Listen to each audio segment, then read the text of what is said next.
Assalamualaikum warahmatullahi wabarakatuh. Selamat bertemu kembali Bapak Ibu serta rekan-rekan sekalian.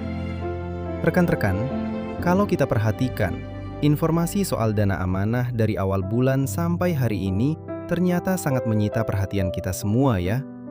Di sela-sela harapan yang kita jaga, ada sebuah fenomena yang menarik kalau kita evaluasi lebih detail.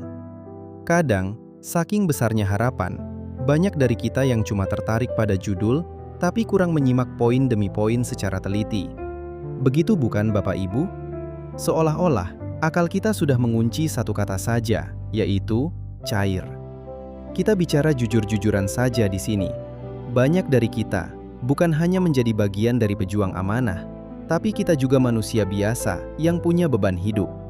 Kadang, jatuh tempo pinjaman bulan ini seringkali membutakan mata kita. Begitu mata melihat judul, dana amanah siap cair, atau Senin depan mulai bertahap, euforia itu langsung bekerja. Akal kita mengunci harapan itu, lalu kita lupa menyimak isi informasinya secara jernih.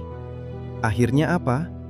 Kita hanya menangkap sinyal di awal, padahal detail di dalamnya mungkin berbicara hal yang berbeda. Itulah kenapa saya tidak bosan-bosan mengingatkan, tetaplah bekerja. Jangan biarkan jatuh tempo itu membuat kita kehilangan kedaulatan diri. Harapan pada sistem itu satu hal, tapi menjemput rezeki yang sudah pasti di depan mata lewat keringat sendiri adalah kewajiban yang tidak bisa ditunda. Bapak Ibu, seringkali saya menyebut soal kedaulatan. Jadi, sebenarnya daulat dari kemarin itu yang bagaimana? Mungkin masih ada yang bingung. Sederhananya begini, maksud saya mengajak Anda untuk tetap bekerja adalah, mari kita tetap menunggu setiap informasi yang disampaikan, tapi sambil bekerja. Begini caranya, berikan jeda pada batin kita. Ketika notifikasi informasi itu datang di jam kerja, simpan saja dulu. Jangan langsung dibuka. Biarkan notifikasi itu menunggu kita. Simpan untuk kita putar di sela-sela waktu istirahat, atau sambil minum kopi sore hari, saat pekerjaan sudah tuntas. Kenapa begitu? Karena biasanya, di suasana yang tenang seperti itu, kita dapat dengan lebih mudah menyimak setiap detail informasi. Akal kita lebih dingin, dan kita bisa menangkap poin-poinnya secara jernih, tanpa tercampur rasa lelah atau emosi saat bekerja.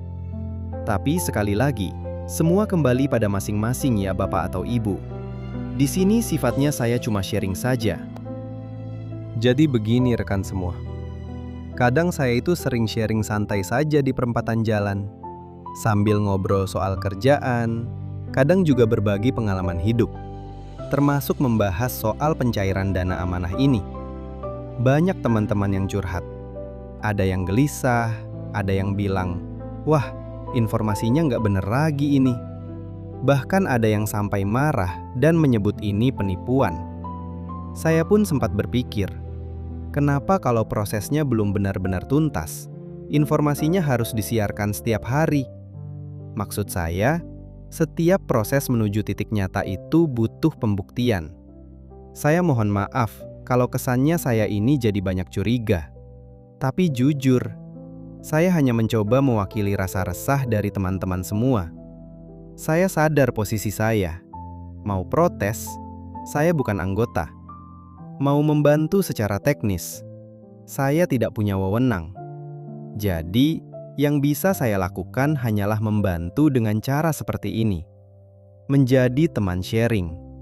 Karena saya rasa, dengan banyaknya rasa resah dan bingung yang ada, rekan-rekan butuh teman bicara yang netral.